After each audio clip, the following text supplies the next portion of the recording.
Voilà. Shalom bien-aimés dans le Seigneur. C'est un réel plaisir pour nous d'être avec vous et de partager encore une fois avec vous la parole du Seigneur. Nous allons donc commencer aujourd'hui l'avant-dernière partie de notre intervention sur Judas et Tamar. Et aujourd'hui, nous allons devoir commencer l'accouchement de Tamar.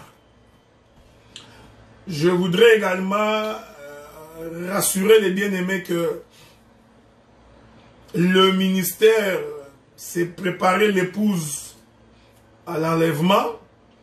Le ministère s'est préparé l'épouse à la rencontre du Seigneur. Donc, nous n'avions pas été établis ministres de la parole pour régner en grand maître. On n'a pas été établi ministre de la parole pour faire la compétition. Mais si l'on est ministre de la parole, c'est pour une et une seule raison. C'est préparer l'épouse à la rencontre du Seigneur. J'ai reçu beaucoup de questions sur le port du pantalon. Et je crois que mon bien-aimé le pasteur Serge Mosempo fait un grand travail là-dessus. Je crois également que le pasteur Boris Onyumbe doit en avoir parlé en long et en large. Nous avons également reçu la question sur les bijoux, les mèches, les plantes. Vous savez, frère, j'ai toujours dit que nous pouvons avoir des divergences sur la saisie et la compréhension de l'écriture. Cette chose ne peut pas faire de nous des ennemis. Vous savez, j'ai toujours eu des points de vue divergents sur beaucoup de points avec le docteur Jao Ngongo, donc Jean Ngongo, qui est à Paris. Mais nous restons toujours des très bons frères. Donc, nous continuons à nous parler, nous rigolons, nous dialoguons, même si nous avons des divergences à gauche et à droite. Et c'est ce qui fait la fierté de cet évangile. Donc, j'ai beaucoup de considérations pour mon aîné, l'apôtre Lobo. Mais il est possible que lorsque j'ai partagé avec lui sur la question du pantalon, on ne s'était pas mis d'accord. Mais nous sommes restés des bons frères. Je crois que c'est ce qui doit faire la fraternité des frères. La fraternité des frères, c'est que même si nous avons des points de vue divergents sur certaines choses, cela ne peut pas nous empêcher de garder de bons sentiments, de garder de bonnes relations. Vous voyez, frère, donc, mon aîné, qui est aussi l'un de mes prédicateurs, le docteur Moustapha Chabani, il y a des points sur lesquels on ne se met pas d'accord, mais cela ne fait pas de nous des opposants. Je crois que nous devons cultiver cette manière d'aborder les choses. Cette manière de ne pas diaboliser quand on n'est pas d'accord avec son frère. Okay? La seule chose qui peut véritablement faire en sorte que nous puissions vraiment nous séparer, c'est lorsque tu vis la vie du péché. Quand tu es un pécheur attitré, eh bien je te rassure que pour ma part, nous n'allons pas marcher ensemble. Parce que je n'aime pas le pécheur attitré. Le pécheur, c'est celui qui se répand, qui prend la résolution de ne pas recommencer et qui continue la marche. Mais les points de vue divergents sur les Écritures, nous en aurons toujours. Mon bien-aimé frère, que j'aime beaucoup, le docteur Jean-Willy Banzassou, on n'est pas d'accord sur toutes les choses, frère. Il y a des choses sur lesquelles nous ne sommes pas d'accord. Ok? Mais il reste mon frère, je reste son frère. Même le docteur Roger Bouleli, il y a des choses sur lesquelles on ne se met pas d'accord. Il y a des choses sur lesquelles on n'est pas d'accord, mais cela ne fait pas que nous soyons des opposants.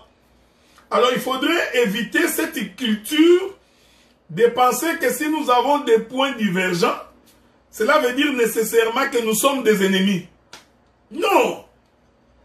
Donc arrêtez de concevoir que si avec le docteur Jao Ngongo, que j'aime moi bien appeler Jean Ngongo, on n'est pas d'accord sur 2, 3, 4 éléments de la Bible, donc cela veut dire que l'un est devenu diabolique, l'autre est devenu plus sanctifié. Non. Il n'est pas dit que parce qu'on n'est pas d'accord avec le docteur Guy Roger Bassafoula, sur un point ou 2 ou 3 autres points, que cela veut dire que nous sommes devenus des opposants. Nous ne sommes pas dans un parti politique. Donc, le ministre de la parole doit apprendre à inculquer ces bons sentiments au peuple. Okay? C'est pourquoi je vous ai toujours dit, c'est une fierté que d'écouter les autres ministres. Ça ne peut pas nous rendre jaloux si vous écoutez les autres ministres. Bien au contraire, nous comprenons que les différentes grâces vous enrichissent. Est-ce que vous comprenez ce que nous disons? Nous avons reçu des questions sur les ports des plantes, des mèches, des bijoux. Je voudrais vous dire honnêtement qu'il y a des choses que nous nous posons la question. Parce que moi, je suis certifié qu'un ministre doit être quelqu'un qui est en perpétuel questionnement. Un ministre doit être quelqu'un de cultivé. Un ministre doit être quelqu'un qui s'informe. La connaissance s'acquiert. La connaissance, on la recherche. Est-ce que vous comprenez ce que nous disons? La connaissance, bien aimé, elle est progressive. La Bible dit qu'elle s'augmente. Donc nous avons raison de fois de nous poser des questions sur des choses que nous avions confessées il y a quelques années. Il n'y a pas du mal qu'on se pose la question. Le fait de poser la question ne veut pas dire nécessairement que nous avons raison. Mais nous, on ne peut pas nous empêcher de nous poser la question. C'est très important. Donc, je dis ces choses ici en guise d'introduction. Mon bien-aimé Jimmy, tu sais comment on fait. Donc, un ministre, c'est quelqu'un qui doit perpétuellement se poser des questions. Un ministre, c'est quelqu'un qui se remet en question. Je vais vous faire voir que il y a des choses que nous avions prêchées il y a 5-6 ans passés. Nous sommes en train de nous poser la question si c'était la bonne démarche. J'ai discuté avec le docteur Roger Bouleli sur les 70 semaines de Daniel, sur les 10 cornes dans la vision de Daniel. L'interprétation qui a été donnée, nous sommes en train de nous poser la question si c'est véritablement la bonne interprétation. Les gens qui nous ont enseigné sur les 70 semaines de Daniel, sur l'Apocalypse 13, en nous faisant croire que les 10 cornes sont 10 royaumes, et que ces 10 royaumes, ce sont les rois de la terre. Aujourd'hui, nous nous posons la question, est-ce que c'était ça la bonne interprétation? Est-ce que ce sont les rois de la terre qui dirigent la terre? Donc quand tu n'es pas cultivé, tu auras des difficultés, parce que je t'informe que les présidents de ce monde ne dirigent pas la terre, frère. Donald Trump ne dirige pas l'Amérique. Il faut vraiment ne pas être instruit pour accepter une telle chose. Le président Macron n'est pas en train de diriger la France, frère. Les hommes politiques ne dirigent pas le monde. Il faut vraiment que tu te cultives, que tu t'informes.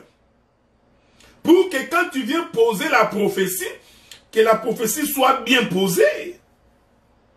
Nous avons des présidents, malgré leurs efforts, malgré leur volonté, ont voulu renier l'existence de coronavirus.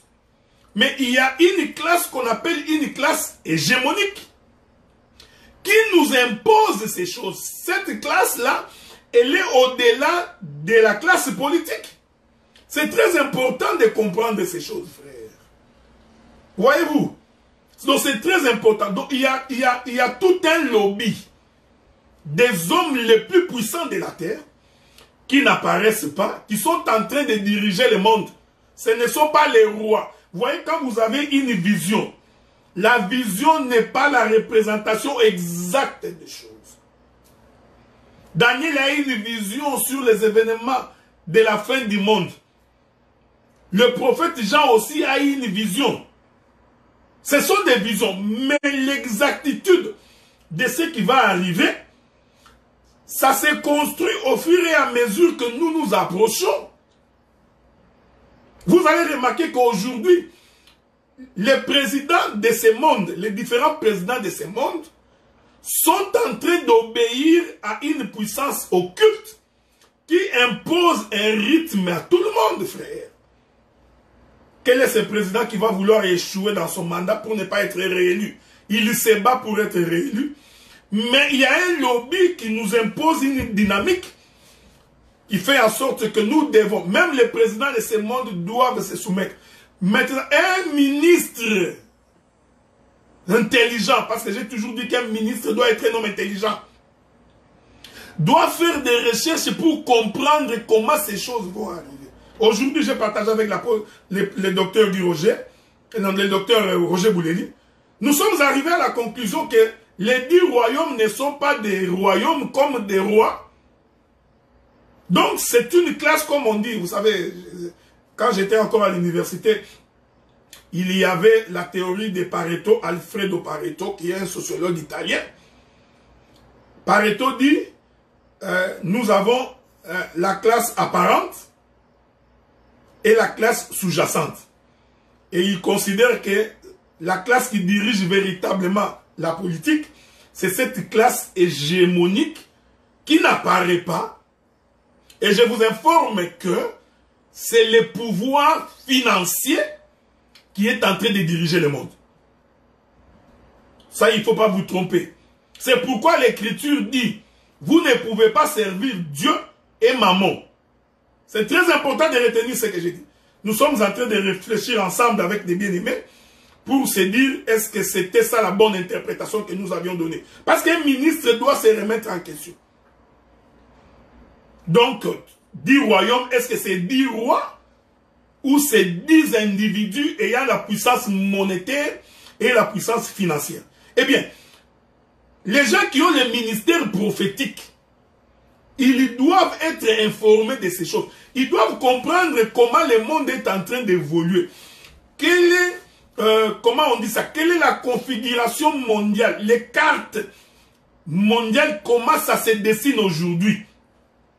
Quelles sont les différentes alliances qui se font? Il faut que tu sois capable de comprendre ces choses. Et les prophètes ne doivent pas se limiter seulement à lire la Bible. Non. Les prophètes doivent aussi s'instruire sur la cartographie mondiale, les mouvements migratoires, c'est très important. La répartition de la puissance économique et financière. Un ministre prophète doit avoir l'information de ces choses pour que quand il pose les fondements, que cela soit juste. Est-ce que vous comprenez ce que nous disons? Donc c'est très important de réaliser ces choses parce que la manière dont nous avions interprété les 10 cornes de Daniel, nous sommes en train de dire l'interprétation que nous avions donnée aujourd'hui, je me rends compte que la manière dont on a prêché ces choses, c'était une mauvaise interprétation. On a fini par dire que les 10 cornes sont 10 rois. Non! C'est comme ça que beaucoup se sont hasardés pour dire, tu vois, au Barack Obama, c'est quoi? C'est la 10e corne. Parce que je vous informe que tous les présidents ont des mandats électifs. Ils partiront. Trump partira. Il finira par partir. Même s'il est réélu, 2 mandats, il partira. Macron partira. Mais le système, lui, perdure. Quelle que soit la circulation des hommes politiques. C'est très important, frère. Donc, même Félix Tshisekedi, le président du Congo, partira. Mais il y a un système qui échappe à beaucoup. Donc, un prophète, un ministre prophète non instruit ne peut pas comprendre ces choses. C'est pourquoi j'ai toujours dit qu'un ministre doit être un homme instruit. Je m'excuse beaucoup. Je comprends qu'il y a quelques années, le monde n'était pas un village. L'accès à l'Internet était difficile. Mais aujourd'hui, avec la connexion Internet, le monde est devenu un village. Donc, tu peux prendre ton temps pour accéder à l'information, vérifier. Donc, quelqu'un vient, il pose la question, il dit, non, les pantalons, c'est un péché. Non, non, non. Il faut t'informer et te poser la question. Parce que d'abord, frère, vous savez, il y a beaucoup de gens qui prêchent ici. Ils ne savent même pas où se trouvait l'église d'Éphèse. Non, un ministre doit quand même savoir ça. Surtout quand tu veux prêcher la doctrine. Fais un effort d'aller comprendre Éphèse était dans quelle contrée. Quelle était la culture des gens qui habitaient Éphèse. Quelle représentait Éphèse à l'époque où Paul écrivait à Timothée. Parce que la lettre que Paul écrit à Timothée, à propos de la parure de la femme, Timothée était le pasteur d'église d'Éphèse. Donc renseigne-toi, prends des informations pour comprendre pourquoi Paul a dit ces choses. Vous avez l'évangile de pourquoi, mais vous ne vérifiez pas. Donc un ministre, c'est celui qui pose des questions. Il ne peut pas s'arrêter parce que chaque fois que tu te poses des questions, chaque fois que tu cherches des réponses avec l'aide du Saint-Esprit. Et je t'informe que celui qui se pose régulièrement des questions et qui vient donner des réponses tout le temps à des questions, sa connaissance augmente et sa gloire aussi, frère. Pour être connu, les gens qui cherchent la gloire ne vient pas en parlant beaucoup ou en criant. La gloire ne vient pas en insultant. Non, non, non, non. La connaissance elle-même glorifie quelqu'un. Donc si tu veux qu'on te suive, si tu veux que les gens s'attachent à toi, si tu veux que les gens puissent avoir le désir d'aller t'écouter, il faut rechercher la connaissance. La connaissance te mettra au-dessus de tes concitoyens et les gens viendront pour écouter cette connaissance, cette sagesse, frère. Ce n'est pas pour rien que les gens accouraient de partout pour écouter la sagesse qui sortait de la bouche de Salomon. Parce que c'était une sagesse différente de toutes les sagesses. Et je t'informe que la sagesse de Salomon, c'était la connaissance. Donc, tu veux devenir... Ça, je te donne l'exhortation. Tu veux devenir grand? Recherche la connaissance. Oui, mon bien-aimé, pasteur Laurent, tu as raison. C'est comme ça que quelqu'un a fait une démonstration où tu vois la bête qui a été touchée, qui est mort, qui est revenu à la vie, c'est Jean-Paul II. Tu vois? Parce qu'on avait très mal posé les 10 cornes. Non, tu vois, c'est l'église catholique, c'est la papauté. Non, frère, je m'excuse beaucoup. Cet enseignement-là, quand bien même que le fond est vrai, mais la forme, aujourd'hui, elle est mauvaise. Je vous informe, je vous conseille d'aller vous informer. Un pays comme les États-Unis d'Amérique est endetté. Vous ne vous êtes jamais posé la question qui a prêté l'argent aux États-Unis d'Amérique. Le pays, dit-on, le plus puissant, mais il est endetté. Même la Chine, qui est cette puissance émergente, on dit que la Chine est endettée. Nous avons appris aujourd'hui que le Canada s'est endetté de 300 milliards, si c'est quoi des dollars. Mais comment le Canada est endetté? Qui est cet homme? Qui sont ces gens qui prêtent l'argent au gouvernement? Donc, si tu ne réfléchis pas, si tu ne fais pas de recherches, eh bien, je suis désolé. C'est comme ça que tu viendras nous dire que Jean-Paul II, c'est lui la bête qui a été touchée, qui va mourir et remonter. Donc, c'est très important, frère, que le ministre, j'ai dit, pas les ministres répétiteurs, que j'appelle moi les dialoguistes, pas les ministres qui viennent et qui chantent à l'honneur de leur père. Tu vois, père, non. Des gens comme ça, moi, je ne les considère pas comme des ministres. Pas des ministres fanatiques qui prennent le micro pour faire des éloges à leurs prédicateurs. Leurs prédicateurs, d'ailleurs, médiocres. Est-ce que vous comprenez ce que... Donc, un ministre doit être un homme qui... Je n'aime pas le temps parce que ça fait pas... Maintenant, quand on pose la question, quand nous posons la question à propos des perruques, des mèches,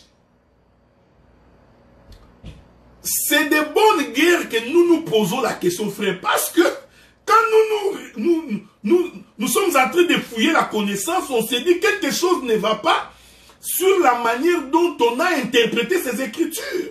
Je vais vous lire ça, frère. Attendez. Lisons d'abord ces écritures-là. Parce que si on ne lit pas deux fois, les gens ont des difficultés pour nous comprendre. Lisons les deux écritures que les frères Paul et les frères Pierre. Je ne prêche pas ça, mais je soulève quand même les questions. Les frères Paul dit ceci. Je suis dans 1 Timothée chapitre 2, le verset 9. 1 Timothée chapitre 2, verset 9. Sur cette question, vous savez déjà qu'avec le docteur Jean Gong, on n'est pas d'accord. Donc, je ne fais pas un partage ici. Je soulève des questions pour que nous tous, comme des ministres, que nous prenions le temps de fouiner et de comprendre. Il dit ceci. Je vais commencer par le verset 8. Hein. Je commence par le verset 8. Je veux donc que les hommes prient en tout lieu, en élevant les mains pures, sans colère ni mauvaise pensée. Je veux donc que les hommes prient en tout lieu, en élevant les mains pures. Bon, cela veut dire quoi? Que les femmes ne peuvent pas lever les mains. Vous savez, un ministre doit quand même se poser la question, mais pourquoi Paul dit ça, frère? Pourquoi on ne peut pas poser la question? Si on pose la question, non, non, non, non, non, non, non, il n'est pas notre frère. Non, frère, je suis votre frère. J'ai le droit de poser la question. Je veux aussi que les femmes vêtues d'une manière décente, avec pudeur et modestie, ne séparent ni de tresses, ni d'or, ni de perles, ni d'habits somptueux. C'est un verset.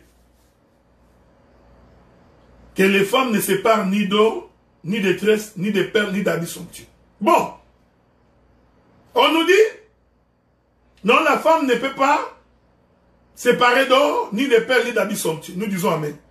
Mais vous laissez quand même les femmes se tresser les cheveux. Non, non, non. Non, non. Quelque chose ne va pas dans votre analyse des Écritures. Parce que c'est dans la même Écriture.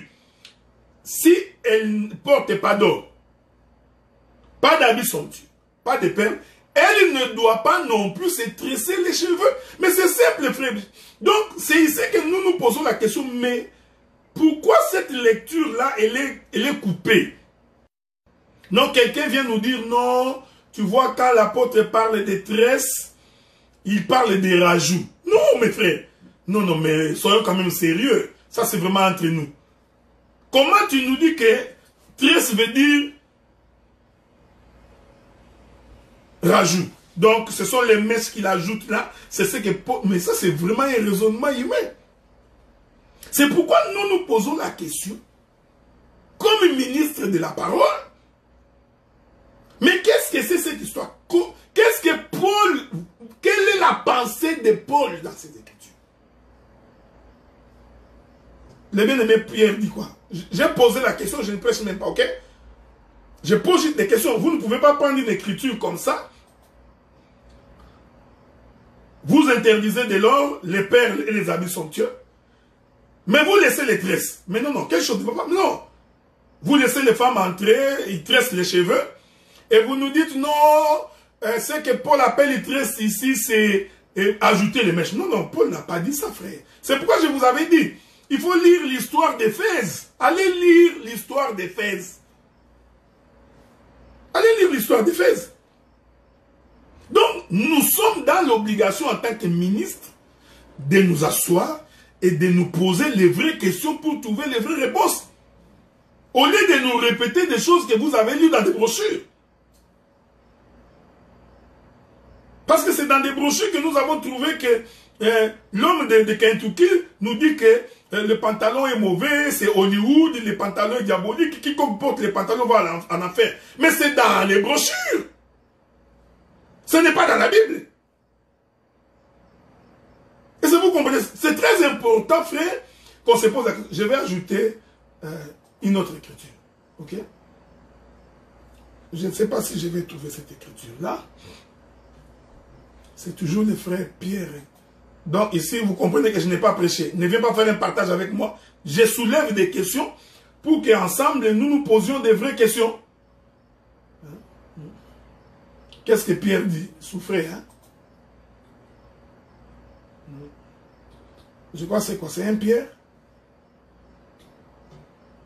Souffrez. Je vous ai dit, je n'ai pas l'habitude de bloquer les versets. Je suis en train de les chercher en espérant que je vais trouver cette écriture-là. 1 Pierre chapitre 3. 1 Pierre chapitre 3. Lisons ça. La Bible dit ceci.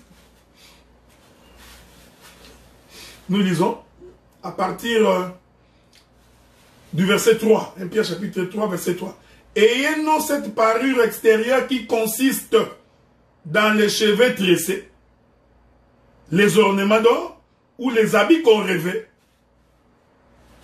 La moindre des choses, même quand on lit noir sur blanc, ayez-nous cette parure extérieure qui consiste dans les cheveux tressés. Donc, si Pierre est dans la négation absolue, les femmes ne doivent même pas se tresser les cheveux. Donc, si nous trouvons une femme qui tresse les cheveux, conformément à cette écriture dans la compréhension qui nous a été enseignée, cette femme est antidoctrine. Donc, dites à toutes vos sœurs là d'arrêter même de tresser les cheveux.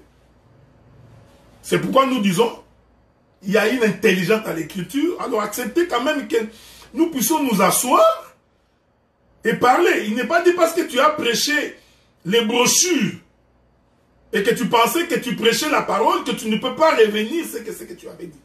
Non. Donc vous voyez, donc si ayez-nous cette parure, vous dites que c'est la négation, et c'est la négation absolue. Alors dans ces cas-là, nous disons, dans cette hypothèse-là, arrêtez de tresser les cheveux. Dites à vos femmes, à vos sœurs, à vos filles, de ne pas tresser les cheveux. Parce qu'ils sont contre Paul et Pierre.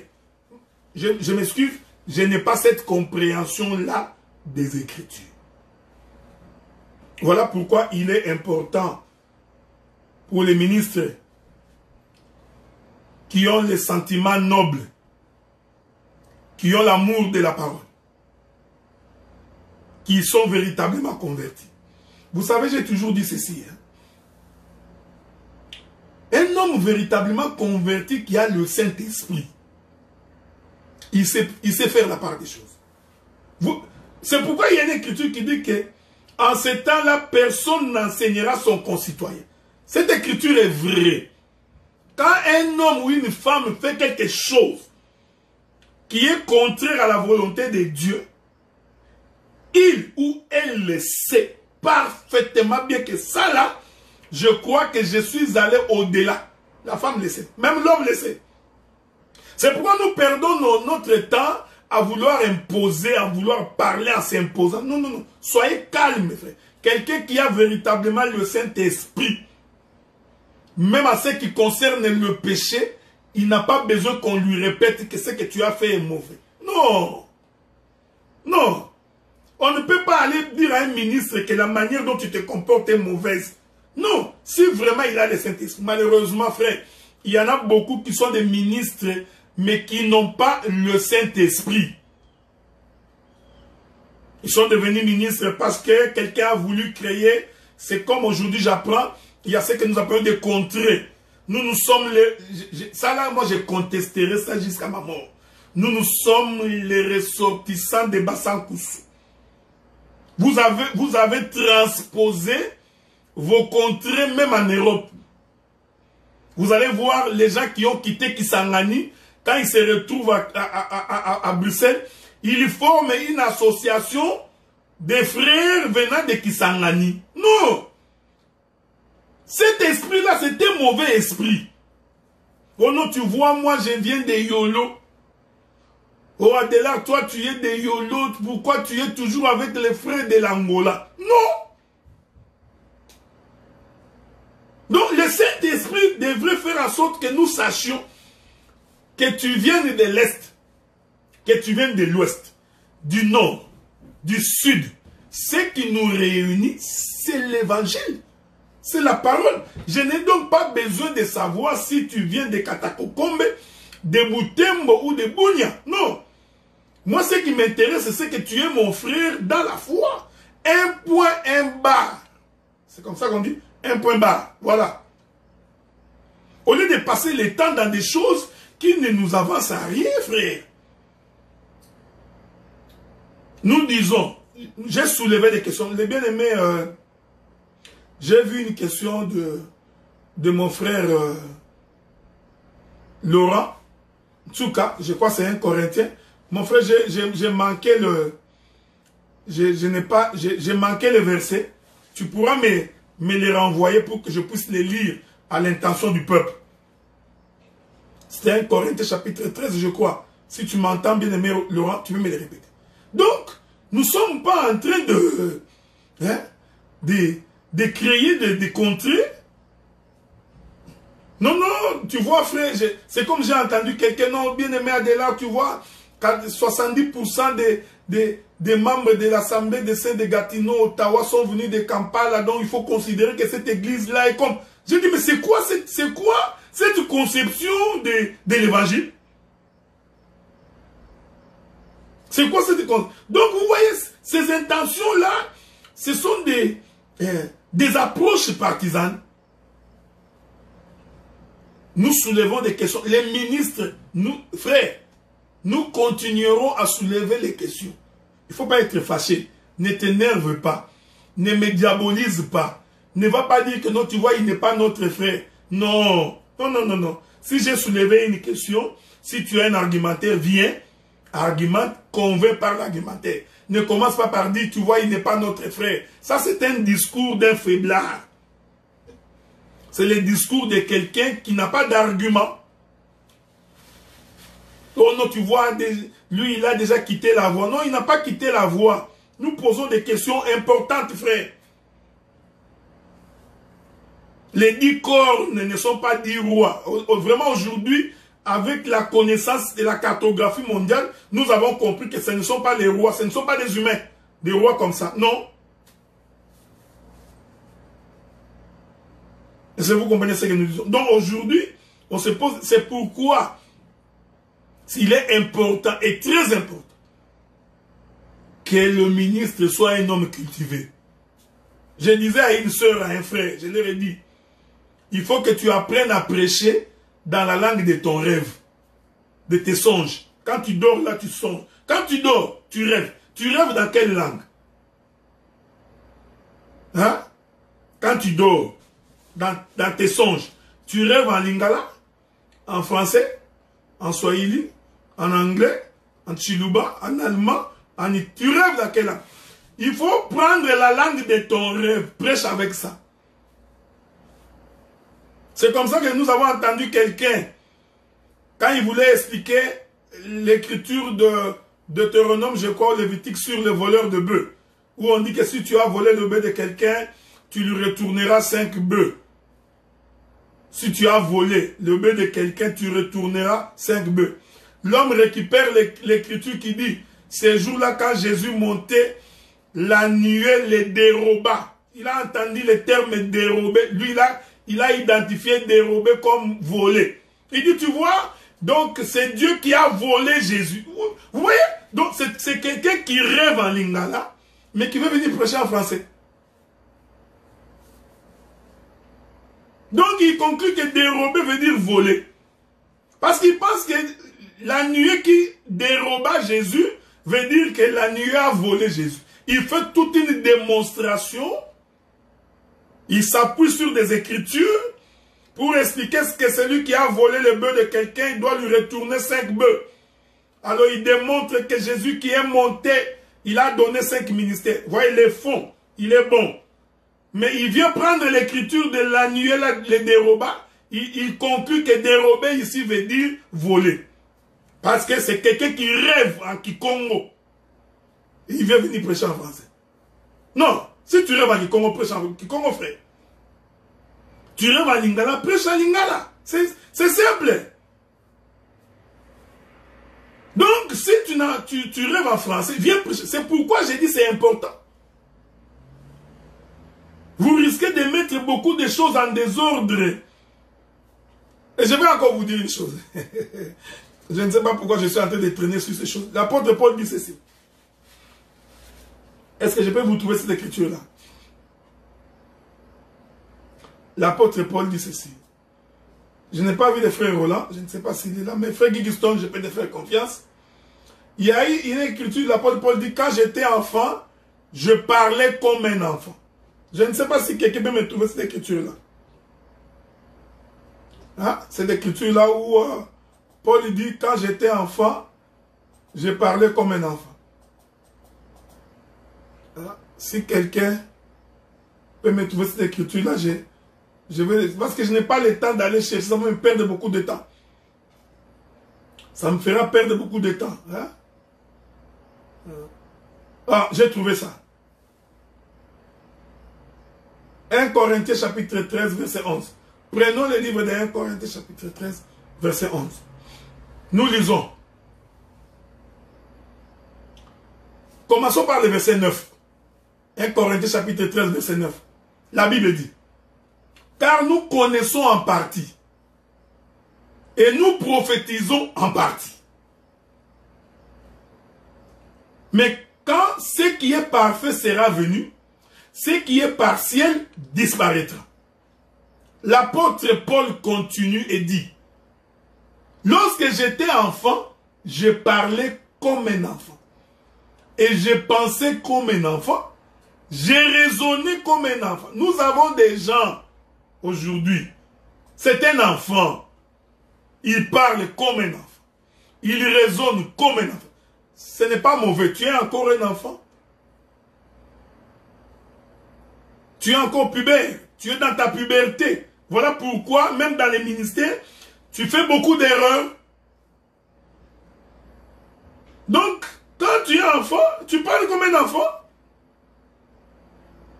Donc l'enfant, il dit des choses, il ne comprend pas. Non, tu vois, Jésus c'est le caca. Tu vois, c'est un enfant. Il a pris une écriture qui est certainement dans la Bible. Mais la manière dont il présente, il parle comme un enfant. Il raisonne comme un enfant. Oh non, la Bible dit que Jésus c'est le caca. J'ai trouvé un prédicateur, on m'a dit un prédicateur comme ça en Angola, qui prêchait comme ça.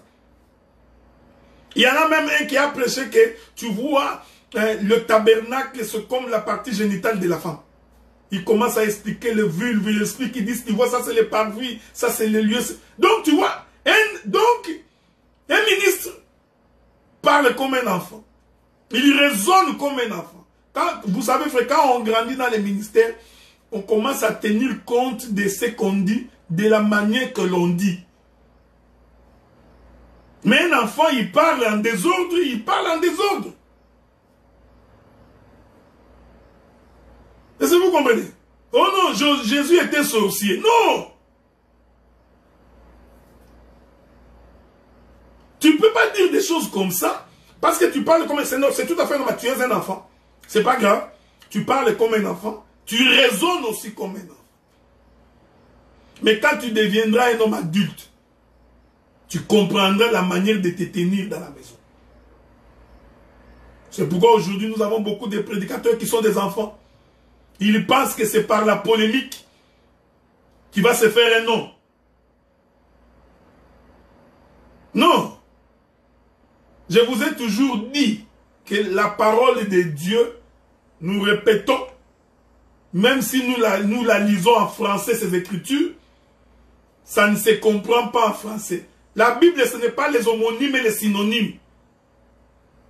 Tu veux prêcher, tu prends les synonymes, tu alignes les synonymes, ou les homonymes, tu parles comme un enfant. Est-ce que vous comprenez ce que nous disons? Donc c'est très important de savoir comment se tenir. Mais un ministre, il doit toujours se poser la question. Et je vous avais dit, si l'homme intérieur est transformé. Écoutez frère, être chrétien, ce n'est pas être un religieux. D'ailleurs, il y a beaucoup de ministres qui n'ont même pas, qui ne savent pas faire la différence entre un homme religieux et un chrétien. Vous lui posez la question, qu'est-ce qu'un homme religieux? Il ne sait même pas. Un ministre, il ne sait pas faire la différence entre être religieux. Parce qu'un chrétien, ce n'est pas un religieux. Un religieux, c'est quelqu'un qui vit des dogmes. Un religieux, c'est un hypocrite. Il donne l'apparence de la piété. C'est ce que l'apôtre Paul dit. Ayant l'apparence de la piété, mais ignorant ce qui en fait la force. L'homme donne l'impression qu'il maîtrise la doctrine. C'est un homme saint. Lui, il respecte Dieu. C'est un doctrinaire, un dogmatiste. Il donne l'impression. C'est un religieux. Il va à l'église tous les jours, il est ponctuel, il se met à genoux. Il ferme les boutons de sa chemise jusqu'ici, jusque là. Il ne parle pas beaucoup. Donc il donne, celui-là c'est un religieux. Mais une fois qu'il sort de son église, de son culte, vous allez vous rendre compte que c'est tout autre homme. Il est complètement différent.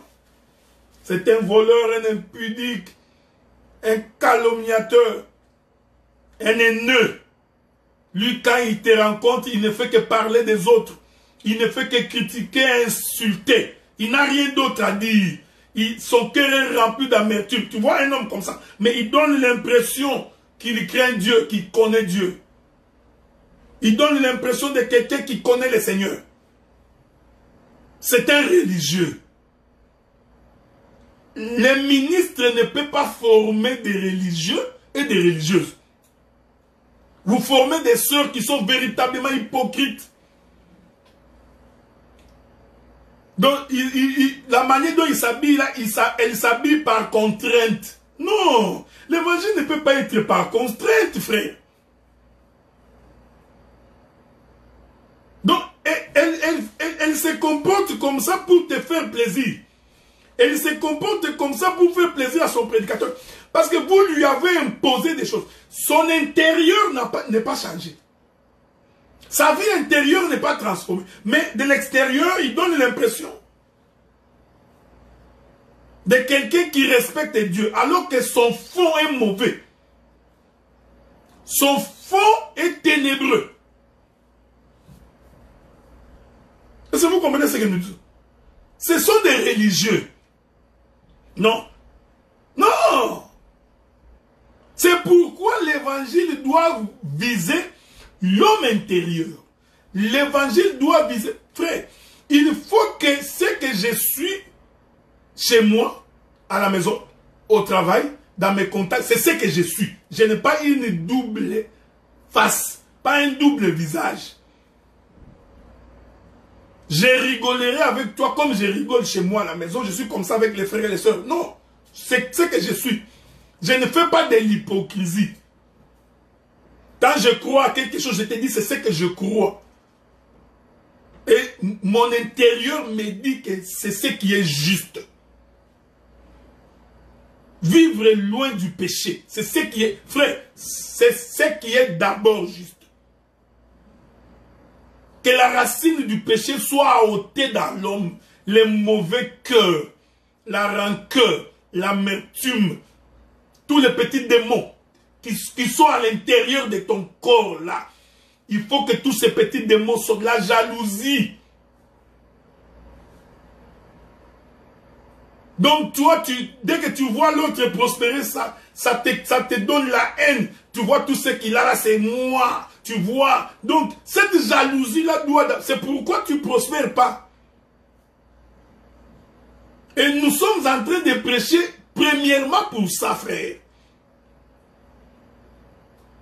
Nous prêchons premièrement pour que, non, tu vois, dans cet évangile, il n'y a que nous, les autres là, ce sont encore des petits. Non, non. Ce n'est pas toi qui établis des ministres, ce n'est pas toi qui fais des hommes des ministres. Tu passes ton temps à ne critiquer que des frères. Oh non, ce qu'il a prêché là, c'est faux, tu vois, moi je peux. Non. Au lieu de prêcher ce qu'il a prêché, présente d'abord ce que tu as. Tu dis, je crois que mon frère, voici comment je comprends les choses de Dieu. Et il n'y a pas de triomphalisme dans ça. Il n'y a rien, frère. Il n'y a rien de triomphalisme dans ce que nous faisons. Il faut que nous nous abaissions tous et que seule la parole soit élevée. Donc, nous voulons avoir des hommes qui sont vrais. Qu'il exprime ce qu'il est. Il n'aime pas, nous savons qu'il... Mais il ne faut pas faire des gens des hypocrites. Comme j'ai suivi dans une église. Oh non, avant d'entrer ici, si tu veux... On a mis un panier de voiles. Tu ne peux pas entrer ici si tu ne mets pas les voiles. Non! Tu vas former un hypocrite. Voilà. Elle va devenir un religieux ou une religieuse. Il va entrer donner l'impression Ça, là, c'est du mensonge. C'est véritablement dit. C'est pourquoi je vous avais dit qu'un ministre doit faire la différence entre la vie chrétienne, frère, c'est ce que je vis tous les jours. Ce que je suis, c'est ce que j'ai toujours été partout. Donc, que je sois dans ma maison, avec mon épouse et mes enfants, que je sois chez mon frère, chez ma soeur, ou ailleurs, je reste ce que je suis. Je suis comme ça. Non, mais je ne suis pas du genre. Quand je suis avec vous, c'est une autre face. Quand je ne suis pas avec vous, c'est une autre face. Non, pourquoi? C'est pourquoi, je vous dis et je vous le répète, si quelqu'un ne connaît pas le Seigneur, si l'homme intérieur n'est pas changé, ce que vous faites là, vous perdez votre temps. Vous aurez en face de vous des gens qui vous regardent, qui ne croient pas en ce que vous dites, et qui n'acceptent même pas ce que vous racontez, et qui donnent l'impression d'être avec vous. C'est pourquoi j'ai soulevé des questions. Pour que chacun de nous examine ces choses. Et qu'il observe bien. Vous allez voir qu'il y a des choses qui ont été prêchées, qui n'ont jamais été vraies. Il y a même des choses que nous-mêmes nous avions prêchées, sur lesquelles nous sommes revenus. Et nous nous sommes dit que non, non, ça, ce n'était pas correct. Ça ne nous a pas enlevé la qualité du ministre. Est-ce que vous comprenez ce que nous... Donc, c'est pourquoi c'est très important. Surtout les ministres et prophètes. En tout cas, je m'excuse beaucoup. Un ministre prophète non cultivé, je ne vois pas comment il peut enseigner la prophétie biblique. Qui ne connaît pas la cartographie mondiale, qui ne connaît pas la mondialisation, qui ne connaît pas les enjeux politiques aujourd'hui, les enjeux financiers, économiques, et il va venir nous prêcher les 10 cornes, les différentes, la bête qui monte de la mer. C'est comme ça que tu vas nous dire que c'est un président. Parce que tu n'as pas la lecture. C'est très important ce que je vous dis. C'est pourquoi, ayons les bons sentiments, aimons-nous. Même si nous avons des points de vue divergents, il y en aura toujours, mais nous restons sincères. Le sentiment est noble. Je mangerai les foufous avec toi, je causerai avec toi, mais sur ce point-là, je ne suis pas d'accord avec toi. Et ne procède pas par triomphalisme, mais par dire que tu vois, puisque lui croit ceci et que moi je crois ceci, donc lui il est diabolique, moi je suis saint. Non! Ça c'est aussi une attitude de quelqu'un qui ne connaît pas Dieu. Est-ce que vous comprenez ce que nous disons? C'est très important. Bon, j'ai pris quoi? 1 heure en train de parler de ces choses-là. Je crois que c'était important que je dise cela.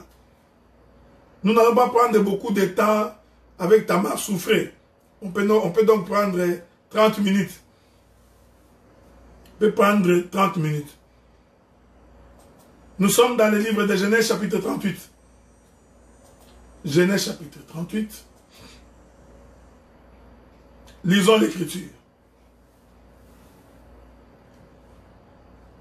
Le verset 27. La Bible dit: quand elle fit au moment d'accoucher, voici il y avait 2 jumeaux dans son ventre.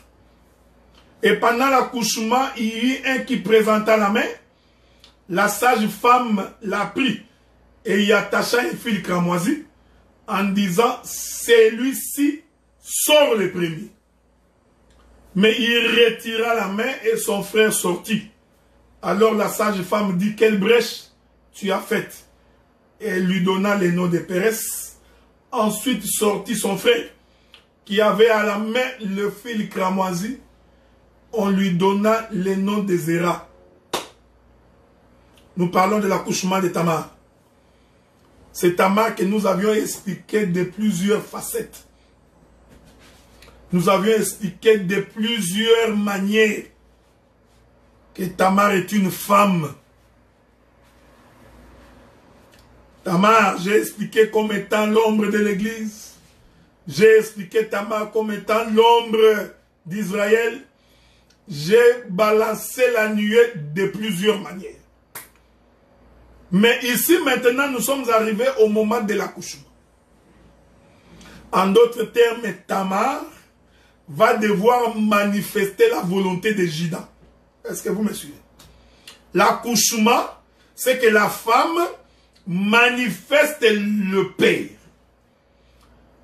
Dans l'accouchement, la femme manifeste l'homme.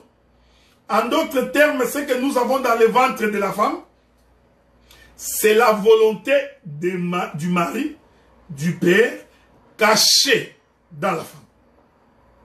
Donc, quand la femme accouche, elle est en train de mettre à nu, elle est en train de mettre à découvert la sémence du père. En d'autres termes, la volonté du père.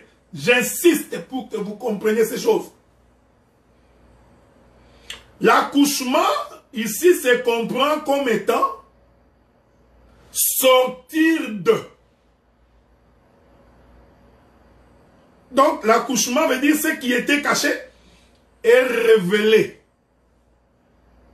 Je répète ça pour que lorsque je vais devoir m'envoler, que tu ne puisses pas te perdre. En d'autres termes, Tamar, par son accouchement, elle était en train de manifester la volonté de Juda. Cela veut dire que Juda, en posant sa sémence dans le ventre, dans le corps de Tamar, Juda avait donc déposé 2 hommes. C'est ça la volonté de Juda. La volonté de Juda, c'est que j'ai pris 2 hommes, je les ai mis dans le ventre de Tamar. Mais tant que ces 2 hommes sont dans le ventre de Tamar, ceci reste un mystère. Maintenant, c'est à Tamar de manifester ce qui est à son intérieur. Nous allons lire quelques écritures pour une bonne saisie. Souffrez. Je vais vous trouver des écritures. Ça va nous permettre de devoir avancer. Prenons une écriture d'abord. Romains chapitre 8. Romains chapitre 8.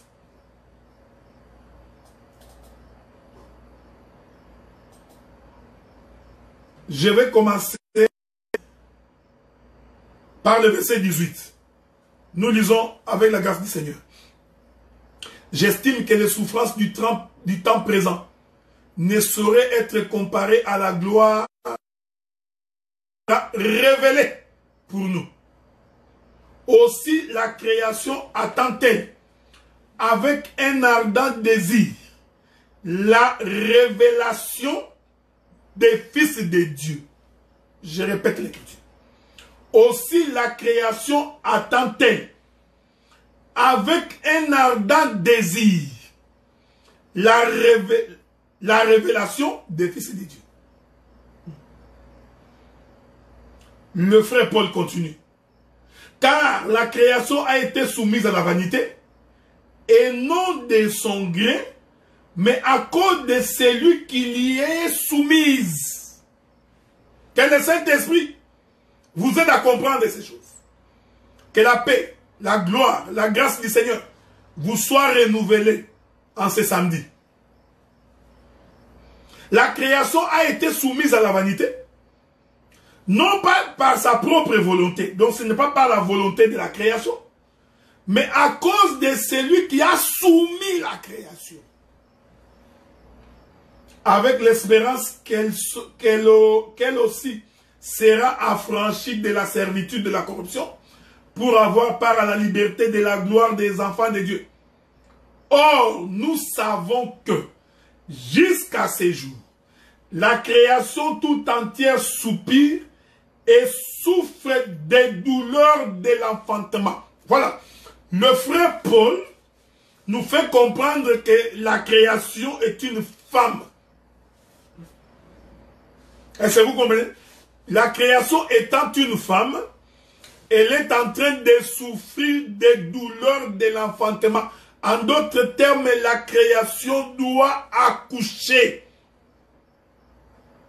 Parce que cette création a été soumise par la volonté de Dieu.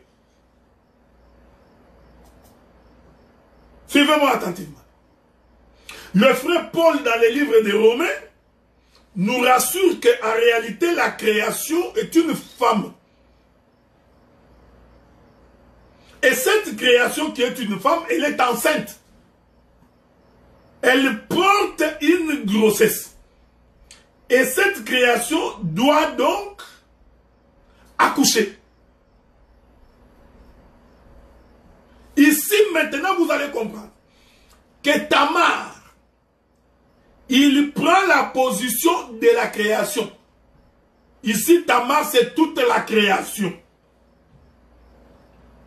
J'aime ces choses. Mais dans le ventre de Tamar, qui est une création, il y a deux peuples. Dans le ventre de Tamar, il y a deux hommes. Donc, la grossesse de Tamar, que j'explique ici comme étant la création, qui a ensemencé la création, c'est Dieu. Je vais aller doucement pour que tu comprennes. Vous savez, j'ai toujours dit, selon mes habitudes, de toujours faire un petit détour dans les jardins. Parce que j'ai toujours considéré que la Bible, c'est la maison de notre Père. Ce n'est pas la maison de notre oncle, c'est la maison de notre Père.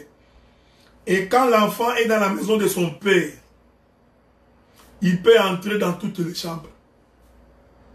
Il ne se gêne pas. Donc si un prédicateur ne peut pas entrer dans les autres chambres de la maison, comprenez tout simplement que ce n'est pas le fils de la maison. Le fils de la maison, lui, il entre partout. C'est pourquoi nous sommes rentrés dans les livres de Genèse, qui est la chambre de notre Père, pour aller expliquer ces choses. La Bible dit, au commencement, il n'y avait que les ténèbres à la surface de